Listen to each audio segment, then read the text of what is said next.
বাসর ঘরে মেয়ে যখন বাবা ডাকে। কামাল শহরে চাকরি করছে 2 বছর হলো। কামাল শহরে থাকে, সে গ্রামে আসে নতুন বউ ও মেয়েকে নিয়ে। মেয়েটি সরল সোজা। কামাল তাদের নিয়ে আসতে মেয়ে নাজমা মায়ের কাছে জানতে চায়, আম্মু আমার আব্বার বাড়ি আর কত দূর? মাহি বলল, আমি তো আর কখনো তোমার আব্বার বাড়িতে আসি নাই, তাই বলতে পারছি না। গ্রামে যেহেতু এসে পড়েছি, হয়তো কাছাকাছি চলে এসেছি। নাজমা বলল, মা আমার খিদে পেয়েছে, আমি খাবো। মাহি বলল, আশেপাশে তো কোনো দোকানপাট নাই, তোকে কি খেতে দেব?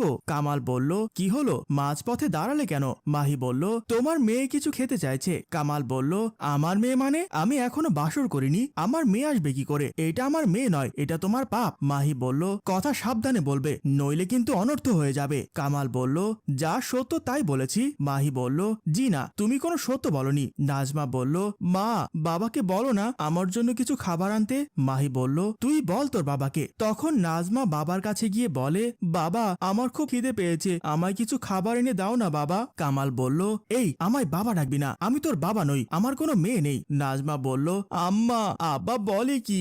মাহি বলল, আমি কিন্তু এখানে মানুষ জড়ো করব। কামাল বলল, পারো তো ওইটাই, আচ্ছা সামনে চলো, দোকান পেলেই খাবার কিনে দেব। তারা আবার হাঁটা শুরু করে। মিজান সাহেব বাসার নিচে অপেক্ষা করে ছেলে আসার খবর পেয়ে। কামাল বাবাকে বলেছে বড় একটা ঝামেলা হয়ে গেছে, কিন্তু কি ঝামেলা খুলে বলেনি। তাই মিজান সাহেবও টেনশনে আছে এবং মনে মনে বলে, কি ঝামেলায় পড়েছে আমার ছেলেটা জানি না, যতক্ষণ ছেলে আমার কাছে আসে না আমার মন শান্ত হবে না। এরই মাঝে কামাল, মাহি ও নাজমা প্রবেশ করে। মিজান সাহেব বলল, কি রে কামাল, এটা কি করলি আমাদের কিছু না জানিয়ে? কামাল বলল, আসলে বাবা হঠাৎ করে ঝামেলাটা হয়ে গেছে, তাই তোমাদের বলতে পারিনি। নাজমা বলল, মা ওটা কে? মাহি বলল, ওটা তোমার দাদা। নাজমা খুশি হয়ে দাদাকে জড়িয়ে ধরে বলে, দাদা আমি ললিপপ খাবো, আমাকে ললিপপ কিনে দাও। মিজান সাহেব অবাক হয়ে বলল, আমি কেন তোমার দাদা হব, সরে দাঁড়াও। নাজমা আরো জড়িয়ে ধরে। তিনি রাগে ছেলেকে বললেন, কামাল এইসব কি শুনছি আর কি দেখছি, আমাকে একটু খুলে বল। কামাল বলল, বাবা আমি মাহিকে বিয়ে করেছি 3 দিন হলো। মিজান সাহেব বলল, তাহলে মেয়ে আমাকে দাদা ডাকছে কেন, মেয়েটা আসলে কে? কামাল বলল, ও মাহির মেয়ে। মিজান বলল, এত বড় মেয়েকে নিয়ে তুই বিয়ে করলি? কাল সকালে আমি মানুষের কাছে মুখ দেখাবো কি করে? তুই এত বড় সর্বনাশ কেন করলি বাবা? দেশে কি মেয়ের আকাল পড়েছিল?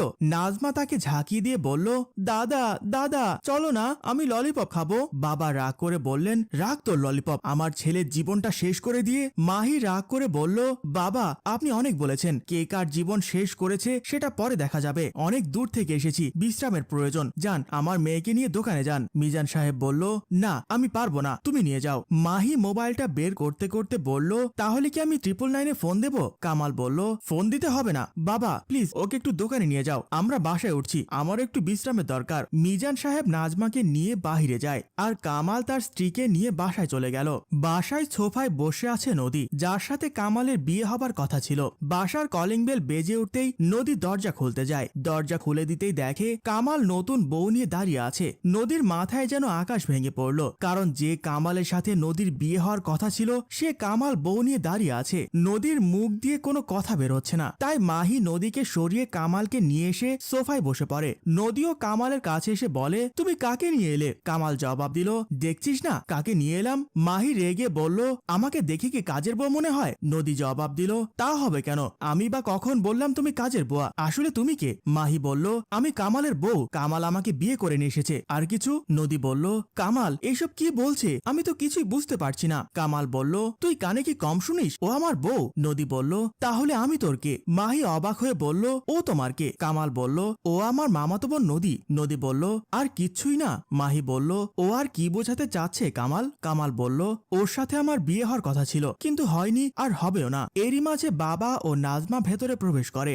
নাজমা ছুটে এসে মাহিকে জড়িয়ে ধরে বলে, আম্মা আম্মা দাদা খুব ভালো, আমাকে অনেক কিছু কিনে দিয়েছে। আব্বা আমার ঘুম পাচ্ছে, কোথায় ঘুমাবো? কামাল বলল, একটু সময় ধৈর্য ধরো, তারপর ঘুমাবে। নদী ব্যঙ্গ করে বলল, আমি তো জানতাম বউয়ের সাথে শালি ফ্রি, এখন তো দেখছি বউয়ের সাথে মেয়ে ফ্রি। ফুফা আমার সাথে এই নাটকটা না করলেও পারতেন। মিজান সাহেব বলল, মারে যা হয়েছে আমার অজান্তেই হয়েছে, আমি কিছুই জানি না। নদী বলল, ফুফা হয়েছে, আর শাক দিয়ে মাছ ঢাকতে হবে না। মাহি রেগে বলল, শাক দিয়ে মাছ ঢাকার কিছু নেই, আমরা বিয়ে করেছি। নাজমা বলল, মা ও তোমাকে এত বকা দেয় কেন, উনি পচা। নদী বলল, বিয়ে করেছো ঠিক আছে, কার পাপ ঘরে নিয়ে এলে একবার চিন্তা করেছো? মাহি রেগে গিয়ে নদীকে একটা থাপড় দিয়ে বলে, সে কারো পাপ নয়, নাজমা আমার মেয়ে, কথাটা মনে রেখো। কামাল ঘটনাকে গল্পটাকে এখানে শেষ করে দেওয়ার জন্য বলল, চলো ভেতরে চলো। কামাল মাহি ও নাজমাকে নিয়ে চলে গেল আর নদী ফুফাকে বলে, ফুফা যা হলো ভালো হলো না, আমি সব বাবা মাকে বলে দেব। মিজান বলল, মারে মাথা গরম করিস না। নদীর মাথায় হাত বুলাতে বুলাতে নিয়ে গেল। মাহি বাসর করার জন্য বিছানায় বসে আছে। মাহি কামাল আসার অপেক্ষা করছে। এরই মাঝে নাজমা এসে মাহিকে বলে, মা আমার ঘুম আসছে না, আমাকে একটু ঘুম পাড়িয়ে দাও, আমি তোমার কাছে ঘুমাবো। মাহি বলল, আজ যে তোমাকে একা থাকতে হবে মা, আমার সাথে তো কাউকে রাখতে পারবো না। নাজমা সোহাগ করে বলল, কিন্তু আমার তো তোমাকে ছাড়া ঘুম আসবে না। মাহি বলল, আজ একটু কষ্ট করে ঘুমাও, কাল থেকে তুমি আমার সাথে ঘুমাতে পারবে। নাজমা বলল, মা আমি তো একা একা ঘুমাতে পারি না। মাহি বলল, মা আজ তুমি দাদার সাথে ঘুমালে কাল তোমাকে অনেক ললিপপ কিনে দেবে। নাজমা খুশি হয়ে বলল, সত্যি বলছো? তাহলে আমি দাদার কাছে যাচ্ছি। নাজমা চলে গেল। মাহি কামালের জন্য অপেক্ষা করে। ওদিকে মিজান সাহেব সোফায় বসে পত্রিকা পড়ছিল। নাজমা এসে তাকে বলে, দাদা দাদা আমি তোমার সাথে ঘুমাবো। নাজমা দাদার কোলে মাথা রাখে আর মিজান সাহেব নাজমার মাথাটা সরিয়ে দিয়ে বলে, যাও তোমার মার কাছে যাও, আমার কাছে ঘুমাতে পারবে না। নাজমা কান্না করে বলে, কেন দাদা, আমি তোমার সাথে ঘুমাবো, মা বলেছে তোমার সাথে ঘুমাতে। মিজান সাহেব বলল, কে তোমার দাদা? আমি তোমার দাদা নই, আর আমার সাথে তুমি ঘুমাতেও পারবে না, যাও। নাজমা দাদার ধমক খেয়ে আবার চলে গেল। কামাল ও মাহি বিছানায় বসে রোমান্স করবে, এমন সময় নাজমা এসে বলে, মা আমি তোমাদের সাথে থাকবো। কামাল রেগে গিয়ে বলে, মাহি এইসব কি? এই তুমি এখানে কেন এলে? যাও। মাহি আহ্লাদি স্বরে বলে, তুমি এমন করছো কেন? আমার মেয়েটা বড় অসহায়। কামাল বলে, অসহায় হোক আর যাই হোক, রুম থেকে বের হয়ে যাও। এরই মাঝে বাবা এসে বলে, কি হয়েছে বাবা, এমন করছিস কেন? কামাল বাবার আওয়াজ শুনে রুম থেকে বের হয়। তার পিছু পিছু তার স্ত্রী ও মেয়েও বের হয়ে বলে, ওকে এখান থেকে বের করো। মাহি কান্না বিজড়িত কণ্ঠে বলল, জন্মের পর থেকে সে আমাকে ছাড়া থাকেনি তো তাই। কামাল রাগ করে তাকে বলে, তাহলে বিয়ে করেছো কেন? মাহি বলল, কারণ আমি তোমাকে ভালোবাসি। নাজমা আমার আসল মেয়ে নয়, সে আমার বোনের মেয়ে। জন্মের পর আমার বোন মারা যায়, আর আমার বোনের মৃত্যুর খবর পেয়ে তাড়াহুড়ো করে আসতে গিয়ে আমার বোন জামাইও রোড অ্যাক্সিডেন্টে মারা যায়। সেই দিন থেকে আমি নাজমাকে আমার মেয়ে মনে করে এত বড় করেছি, সে আমাকে ছাড়া একদিনও ঘুমায়নি। কামাল বলল, এইসব কথা তুমি আমাকে আগে কেন বলনি? মাহি বলল, তোমাকে হারানোর ভয়ে। আজ সে আমার কাছে থাক, কাল ওকে অনাথ আশ্রমে পাঠিয়ে দেব। মিজান সাহেব ধমকের স্বরে বললেন, যা বলেছো বলেছো, আর একবার উচ্চারণ করবে না আমার নাতনিকে অনাথ আশ্রমে পাঠাবার কথা। নাজমা এখন থেকে আমার কাছে থাকবে। দাদু ভাই তুমি আমার সাথে থাকবা না? নাজমা বলল, না আমি আম্মার সাথে থাকবো। মাহি বলল, তুমি তোমার দাদুর কাছে যাও, কাল তোমাকে অনেক চকলেট কিনে দেবে। মিজান সাহেব হাসি মুখে বলে, চলো দাদু ভাই, আমি তোমাকে এক দোকান চকলেট কিনে দেব। নাজমা দাদার সাথে চলে যায় আর কামাল ও মাহি বাসর ঘরে ডুব দেয়। সম্মানিত দর্শক, আমাদের এই গল্পটি আপনাদের যদি ভালো লেগে থাকে তাহলে লাইক কমেন্ট শেয়ার করে অন্যদের দেখার সুযোগ করে দিন। ধন্যবাদ। গল্প ভাবনায় আইয়ুব মাহমুদ টেম্পু, রচনা ও পরিচালনায় রেজাউল কবির চৌধুরী, প্রযোজনায় FA